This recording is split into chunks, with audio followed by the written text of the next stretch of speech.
শুকরিয়া আদায় করি মালিক, এমন বড় নিয়ামত তুমি আমারে দিছ। আমার দুইটা চক্ষু আছে, দুইটা হাত আছে, এই কারণে মানুষ আমারে বড় সম্মান করে, বড় ইজ্জত করে। আমার হাত পা চক্ষু থাকার কারণে মানুষ আমার সঙ্গে বন্ধুত্ব করে।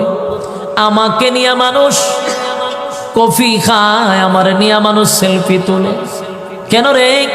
আমার মধ্যে আল্লাহর নিয়ামত আছে, এই জন্য মানুষ আমার মহব্বত করে, ভালোবাসে। যার হাত নাই পা নাই, কোনো ভিক্ষুকরে নিয়ে মানুষ সেলফি তোলে না, কোনো ভিক্ষুকরে মানুষ কফি খাওয়ায় না, বন্ধুত্ব করে না। কোনো ভিক্ষুক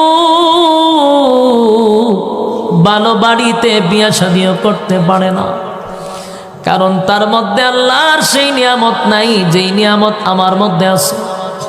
শুকরিয়া আদায় যদি করো, তাহলে তুমি বুঝতে পারবা কি পরিমাণ নিয়ামত আল্লাহ আমারে দিছে।